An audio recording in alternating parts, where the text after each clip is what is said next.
Hi everyone! For today's video, I'm going to be adding some new varieties to my ever-growing garden of floral paintings. And it's been so hot lately, I was thinking that if I was a flower, I'd want to be living in the shade right about now.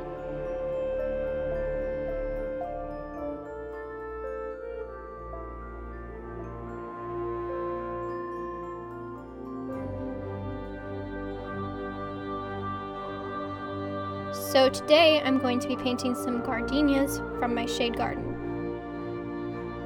I ended up painting two very different paintings.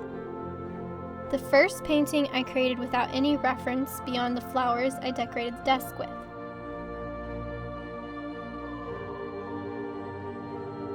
Something I've been working on lately is reducing my dependence on reference photos.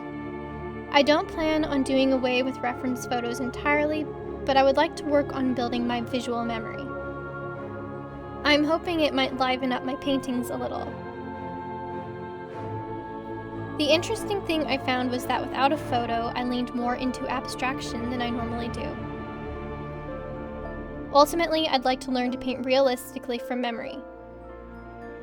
I know of a few artists that can do this really well, and I think it would be a valuable skill to have.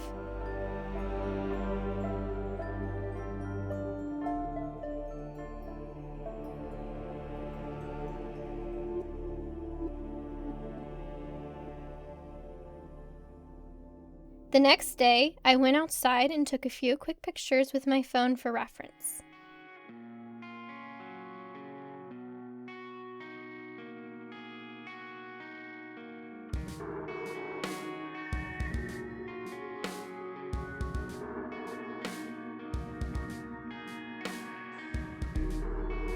I ended up selecting this photo as my reference image for the second painting.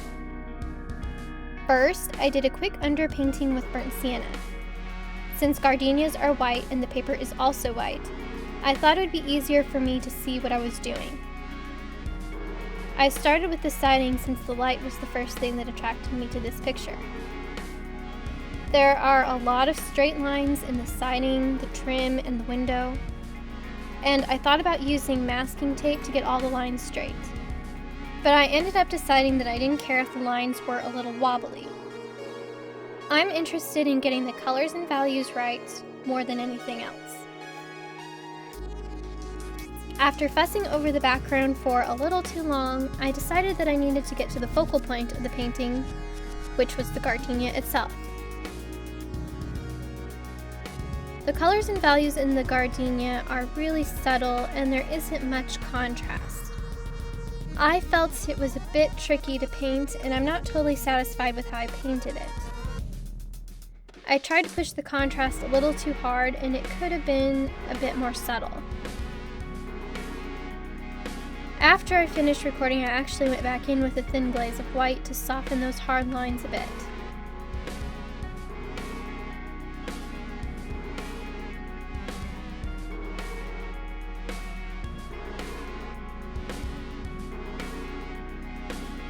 After that, I decided to go for the reflection of the car in the window, and I liked how that turned out. And that little camera bump you keep seeing is actually my dogs trying to help with the camera work.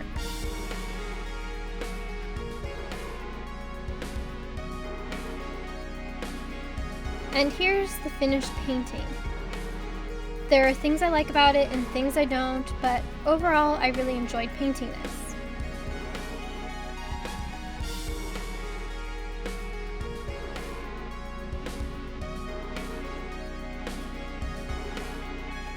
And here are the two paintings together. So, guys, have you ever tried painting from memory alone? How did it turn out? Leave me a comment and let me know. Thank you so much for watching. Bye!